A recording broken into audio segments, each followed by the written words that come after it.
Hello students. तो आज हम आपके लिए लेकर आए हैं क्लास 11th वेक्टर का सेकंड लेक्चर। तो इस लेक्चर के अंदर हम लोग बात करेंगे सबसे पहले पोजीशन वेक्टर्स के बारे में।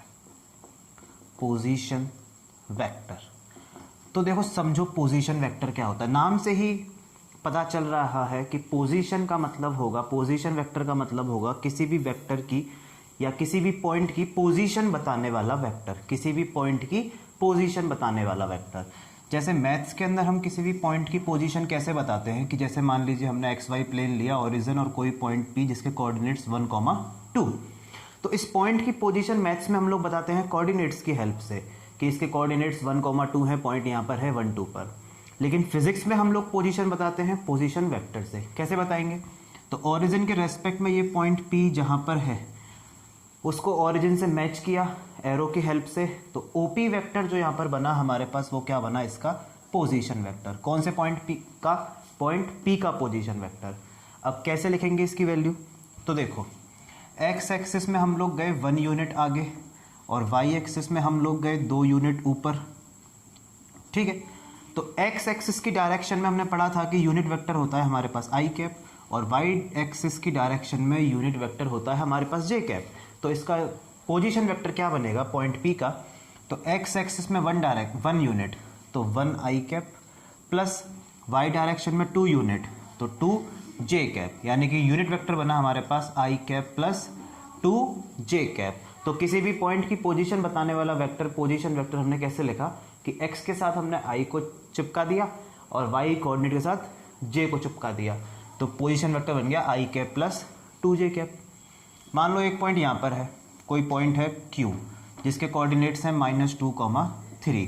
ठीक है, -2, -3।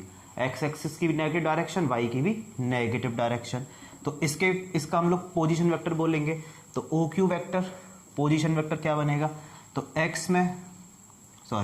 एक्स एक्सिस की पॉजिटिव डायरेक्शन है +2 और वाई की नेगेटिव है -3। ओके, एक्स की पॉजिटिव, वाई की नेगेटिव। तो कोऑर्डिनेट के हिसाब से इसका पोजीशन वेक्टर क्या बनेगा? तो 2 आई कैप -3 जे कैप। एक्स एक्सिस में हम लोग कितना गए आगे? 2 आगे गए, और वाई में हम कितना आगे जा रहे हैं? -3, यानी कि 3 नीचे। तो पोजीशन वेक्टर क्या बना इसका? 2 आई कैप -3 जे कैप। अब मान लीजिए कोई पॉइंट 3 डायमेंशनल प्लेन में है, एक्स वाई जेड में है, 3 डायमेंशनल के अंदर है। तो देखिए उसका पोजीशन वेक्टर कैसे लिखेंगे? तो तरीका तो सेम है। मान लीजिए हमने अपने बनाए 3 axes, X axes, Y axes और तीसरा एक्सेस बनाया जेड एक्सेस। ये है इन तीनों का इंटरसेक्टिंग पॉइंट जिसको हम कहते हैं ओरिजिन। अब मान लीजिए पॉइंट पी कोई यहाँ पर है हवा में। ठीक है, तो इस पॉइंट का हमें पोजीशन वेक्टर बताना है। तो ओरिजिन से हम इस पॉइंट को ज्वाइन करेंगे, ओरिजिन से इस पॉइंट को ज्वाइन करेंगे एरो से। तो इस पॉइंट को मैंने मान लिया, सपोज यहाँ पर है पॉइंट, कोऑर्डिनेट मान लिया कुछ भी 1, -2, 3। ठीक है, तो इस पॉइंट का पोजीशन वेक्टर हमारे पास क्या बनेगा? मान लो इसको ए नाम दे दिया मैंने। तो ओ ए वेक्टर की वैल्यू हमारे पास क्या बनेगी? एक्स के साथ आई लगाकर यानी कि आई कैप, वाई के साथ जे लगाकर यानी कि -2 जे कैप, और प्लस जेड कोऑर्डिनेट के साथ के लगाएंगे तो प्लस का 3 के कैप। तो इसके पोजीशन वेक्टर बना आई कैप -2 जे कैप, आई कैप -2 जे कैप प्लस 3 के कैप। ठीक है, तो अब हम इसको जनरलाइज करते हैं कि कोई भी पॉइंट है आपके पास, कोई भी पॉइंट है P जिसके कोऑर्डिनेट्स हैं एक्स वाई जेड। ठीक है, और इसका हमें पोजीशन वेक्टर बताना है ओरिजिन के रेस्पेक्ट में। तो किसी भी पॉइंट का पोजीशन वेक्टर हमारे पास क्या बनेगा? एक्स आई कैप प्लस वाई जे कैप प्लस जेड के कैप। जो भी कोऑर्डिनेट हो, एक्स के साथ आई कैप, वाई के साथ जे कैप, और जेड एक्सिस की डायरेक्शन में यूनिट वेक्टर क्या होता है हमारे पास? के कैप। तो जेड के साथ यहाँ पर क्या आ जाएगा? के कैप आ जाएगा। इतनी बात क्लियर है? अब देखो आगे। अब ये तो हमने लिखा कंप्लीट वेक्टर। ठीक है, पोजीशन वेक्टर पॉइंट पी का। अब पोजीशन वेक्टर है, कोई भी वेक्टर है, उसके अंदर मैग्नीट्यूड भी होगा और डायरेक्शन भी होगी। अब मैग्नीट्यूड कैसे निकालेंगे इसका? देखो ध्यान से। तो देखो ये एक्स एक्सिस, ये वाई एक्सिस, यहाँ जेड एक्सिस। ठीक है, मैग्नीट्यूड का मतलब क्या है? डेफिनेशन से सोचो तो हमने पढ़ा था कि कोई भी वेक्टर जो होता है उसके एरो की लेंथ, एरो की लेंथ किसको बताती है? उसके मैग्नीट्यूड को बताती है। तो इस एरो की लेंथ निकालनी है। लेंथ का मतलब पॉइंट P और पॉइंट O के कोऑर्डिनेट्स क्या होंगे 0 0 0 ओरिजिन के। तो इन दोनों के बीच की डिस्टेंस अगर हम फाइंड कर लें तो वही डिस्टेंस इस वेक्टर का क्या बनेगा, मैग्नीट्यूड बनेगा या एरो की लेंथ बनेगी, एक ही बात है। तो इन दोनों पॉइंट्स के बीच की डिस्टेंस फॉर्मूला से आपने लिखी, तो डिस्टेंस फॉर्मूला पता है हमको, क्या होता है under root x1 minus x2 का whole square plus y1 minus y2 का whole square plus z1 minus z2 का whole square. x minus zero का स्क्वायर तो x square plus y minus zero का square y square plus z minus zero का square z square. बहुत ही important formula, very very important. कोई भी vector दिया है आपको xi yj zk की फॉर्म में, तो उसका मैग्नीट्यूड क्या होता है under root x square plus Y square plus Z square. Magnitude का मतलब एरो की लेंथ, एरो की लेंथ का मतलब पॉइंट P और O के बीच की डिस्टेंस तो किससे निकाली, डिस्टेंस फॉर्मूला से निकाल दी, ठीक। तो ये हमने निकाला इस वेक्टर का मैग्नीट्यूड। अब बात करते हैं इस वेक्टर की डायरेक्शन क्या होगी। तो डायरेक्शन के लिए हम लोग निकालते हैं यूनिट वेक्टर। तो हमने पढ़ा था इससे पहले वाले वीडियो के अंदर कि कोई भी वेक्टर है ए वेक्टर, उसको हम लिख सकते हैं उसका मैग्नीट्यूड यानी कि मॉड ए, और साथ में क्या लिखा जाता है उसका यूनिट वेक्टर यानी कि ए कैप। तो ए कैप यानी कि यूनिट वेक्टर की वैल्यू हमारे पास I vector A upon mod A, vector upon mod, vector upon उसका मॉड या मैग्नीट्यूड। तो ओपी का हमको निकालना है कैप यानी कि यूनिट वेक्टर निकालना है, तो सेम ओपी वेक्टर और अपॉन ओपी का मॉड। तो ओपी वेक्टर की वैल्यू क्या है हमारे पास xi प्लस वाई जे प्लस जेड के, और अपॉन इसका मोड क्या है हमारे पास under root x square plus Y square plus Z square. इस फॉर्मूले को यूज करके हम किसी भी वेक्टर का यूनिट वेक्टर फाइंड कर सकते हैं। दोनों फॉर्मूले बहुत इंपॉर्टेंट है। हो गया। अब आगे देखो इसके बाद, तो ये थी बात पोजीशन वेक्टर की। किसी भी वेक्टर को किस तरह से रिप्रेजेंट करते हैं एक बार शॉर्ट में देख लीजिए। कोई भी पॉइंट है एक्स वाई जेड जिसकी position coordinates X Y Z हैं, तो पोजीशन वेक्टर क्या होगा X I plus Y J plus Z K, magnitude under root x square plus Y square plus Z square, और यूनिट वेक्टर क्या होता है vector upon उसका मोड। तो वेक्टर अपॉन मोड किया तो क्या मिलेगा, यूनिट वेक्टर मिलेगा, ठीक है। अब देखो सवाल कैसे आते हैं, देखो क्वेश्चन करेंगे समझ में आएगा। फिजिक्स में जब तक क्वेश्चन नहीं करते तब तक समझ में नहीं आती कोई भी चीज़। तो देखिए, जैसे मान लीजिए मैंने आपको कोई वेक्टर बोला कि ए वेक्टर है 2i cap minus j cap plus 3k cap. Question पूछा कि बेटा इसका मैग्नीट्यूड फाइंड कीजिए और इसका यूनिट वेक्टर फाइंड कीजिए, तो निकालो। तो मैग्नीट्यूड का फॉर्मूला क्या होता है under root x square plus Y square plus Z square. अभी अभी पढ़ा था, किसी भी वेक्टर का magnitude under root x square plus Y square plus Z square. तो x की वैल्यू क्या है, x क्या होता है हमारे पास i का कॉफिशिएंट 2 का स्क्वायर 4 प्लस माइनस 1 का स्क्वायर 1 प्लस z यानी कि k का कॉफिशिएंट 3 का स्क्वायर 9। तो कितना आ जाएगा अंडर रूट 14 यूनिट। क्लियर है। और क्या पूछा आपसे, इसका यूनिट वेक्टर पूछा। तो ए कैप कैसे निकालेंगे, वेक्टर अपॉन उसका मोड, वेक्टर अपॉन उसका मोड। तो वेक्टर क्या दिया हुआ था A vector 2i cap minus j cap plus 3k cap, upon इसका मोड हमने कितना निकाला स्क्वायर रूट 14। तो ये आ गया इसका यूनिट वेक्टर, यानी कि ये वेक्टर का मैग्नीट्यूड है, इसका मैग्नीट्यूड, और ये किस डायरेक्शन में है, किस डायरेक्शन में है, तो ये डायरेक्शन है। अगर सिंपल एक्स एक्सिस की डायरेक्शन में होता तो आई कैप आ जाता, वाई में होता तो जे कैप आता, जेड में होता तो के कैप आता, पर इस डायरेक्शन में है ये। और देखो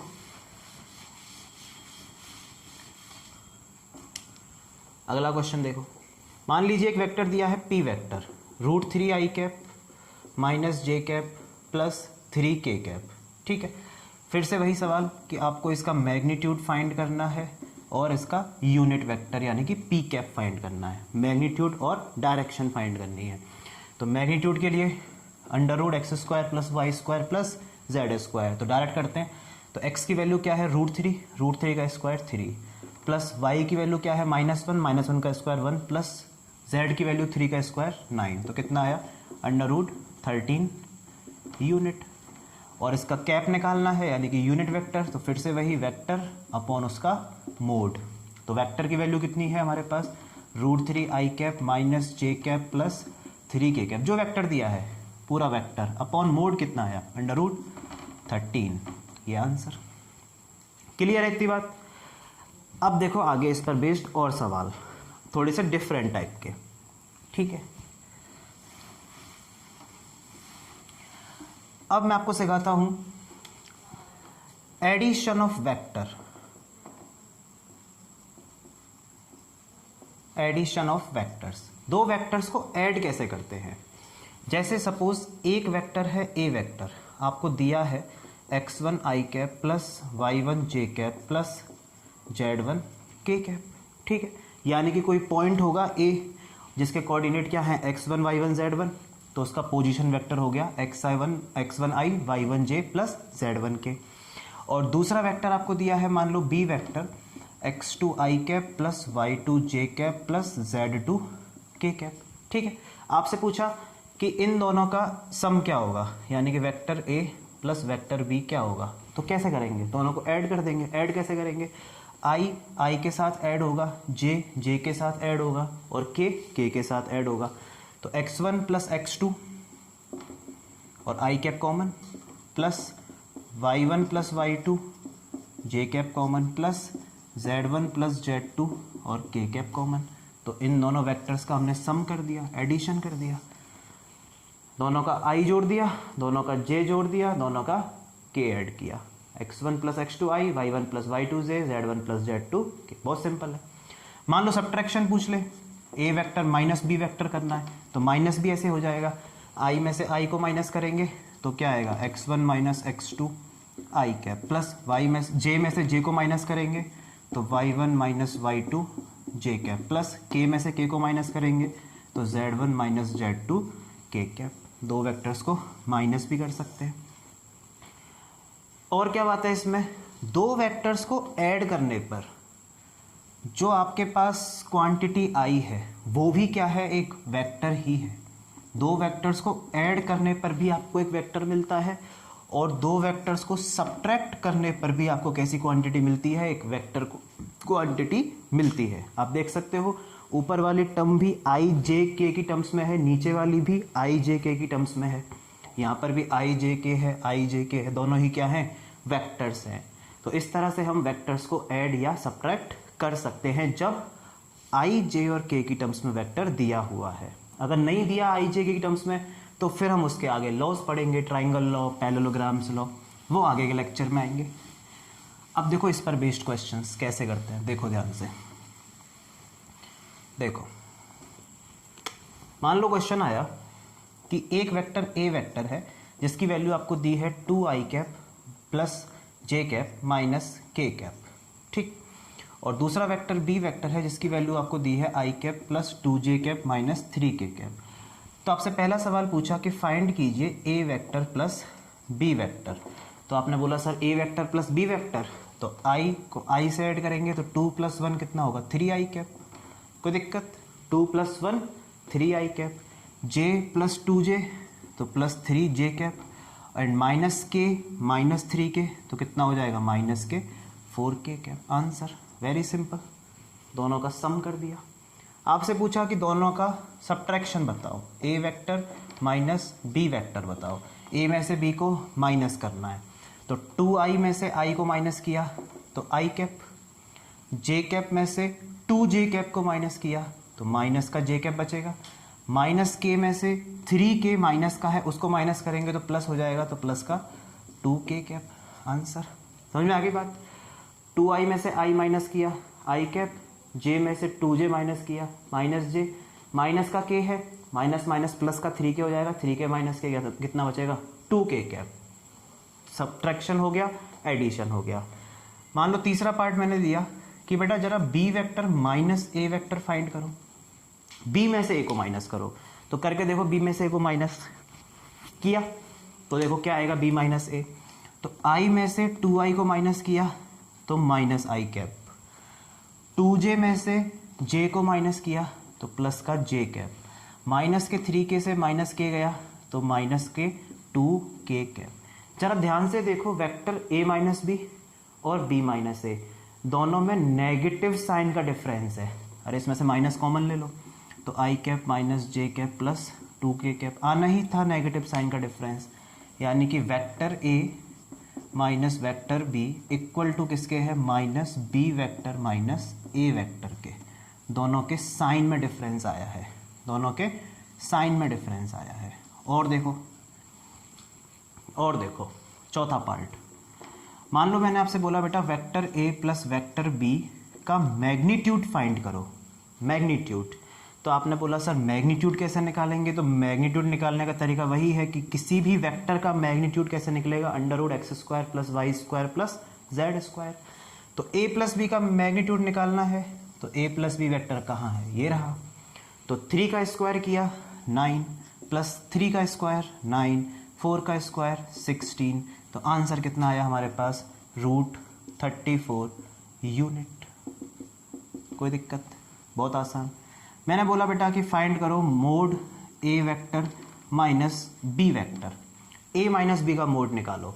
तो ए माइनस बी वेक्टर आपने देखा, ये रहा ए माइनस बी वेक्टर, वेक्टर ही तो है एक, इसका मोड निकालना है। तो अंडर रूट फिर से वही X square plus Y square plus Z square, तो 1 का स्क्वायर 1 प्लस 1 का स्क्वायर 1 प्लस 2 का स्क्वायर 4, तो कितना आएगा, अंडर रूट 6 यूनिट। क्लियर है बात? फिर मैंने आपसे बोला कि बेटा फाइंड करो mod of B vector minus A vector. तो आपने बी माइनस ए का मोड निकाला, निकालो जरा बी माइनस ए का मोड। निकाल लिया, कितना आएगा, सेम आ रहा है, 1 plus 1 plus 4 equal to under root 6 units, same आया। मोड कैसा आया, सेम। तो वेक्टर ए माइनस बी का mod equal to mod of B vector minus A vector. लेकिन अगर हम मोड में नहीं ले रहे थे, वेक्टर फॉर्म में ले रहे थे, तब माइनस का डिफरेंस आ रहा था। जरा समझते हैं इस बात का, फील लेते हैं ऐसा क्यों हुआ। देखो बहुत सीधी सी बात है, एक वेक्टर है ए वेक्टर, ठीक है। मान लो ऐसे समझो कि आप ओ पॉइंट से ए पॉइंट तक गए। मैंने आपको बोला बेटा ओ से ए तक जाओ, आपने बोला सर गए। मैंने बोला कितना गए, आपने बोला सर 5 मीटर गए। ओ से ए तक जाने में 5 मीटर चले, तो मैंने बोला वापस ए से ऊपर आओ, तो ए से ऊपर आने में कितना चलोगे, फिर से 5 मीटर। जिस पाथ के अलोंग गए हो उसी पाथ के अलोंग वापस आए, तो जितना डिस्टेंस जाने में उतना ही डिस्टेंस आने में, यानी कि जितना मैग्नीट्यूड ए वेक्टर का था उतना ही मैग्नीट्यूड किसका होगा, माइनस ए वेक्टर का होगा। बोलो होगा या नहीं होगा? बिल्कुल होगा। मैग्नीट्यूड का मतलब क्या, लेंथ ऑफ एरो, जितना जाने में उतना ही आने में। तो इसलिए दोनों वेक्टर्स का मैग्नीट्यूड क्या आया, सेम आया। 5 जाने में तो 5 आने में, मैग्नीट्यूड क्या आया, सेम। पर वेक्टर फॉर्म में दोनों डिफरेंट आए, क्यों? समझो, फील लो। और इसका वेक्टर में डिफरेंट क्यों आए? आप गए हो पहले ओ से ए की तरफ, ठीक है। तो हमने बोला कि ओ ए वेक्टर, तो कितना हुआ, 5i कैप। 5 मीटर चले थे एक्स एक्सिस की पॉजिटिव डायरेक्शन में, तो 5i कैप। लेकिन जब आप ए से ओ पर आओगे तो डायरेक्शन रिवर्स हो गई, तो अब हम कौन सा वेक्टर बोलेंगे, ए ओ वेक्टर। तो कितना होगा, -5i कैप। क्यों? क्योंकि अब आप ऑपोजिट डायरेक्शन में आए हो, तो माइनस साइन लगेगा। क्लियर है बात? माइनस साइन क्यों आया?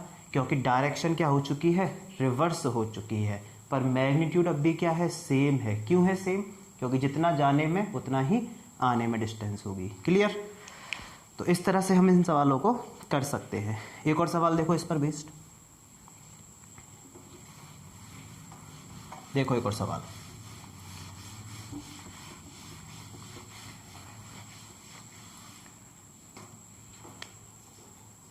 सपोज एक वेक्टर है पी वेक्टर, आपको दिया हुआ है आई कैप प्लस 2j कैप, छोटा ले लिया थोड़ा सा। और एक वेक्टर है क्यू वेक्टर जो कि आपको दिया हुआ है 3i cap and -4j cap. Okay, ये वेक्टर दिए हैं 2। तो पहला सवाल वही है कि फाइंड करो P vector plus Q vector, find करो। Second part P vector minus Q vector, करो खुद से। Third part Q vector minus P vector. Fourth part mod of P vector plus Q vector. Fifth part mod of P vector minus Q vector. Sixth part mod of Q vector minus mod of P vector. इनके answer निकालो फटाफट pause करके। किया? देखो solution अब। तो p plus Q, i plus 3i कितना होगा, 4i कैप।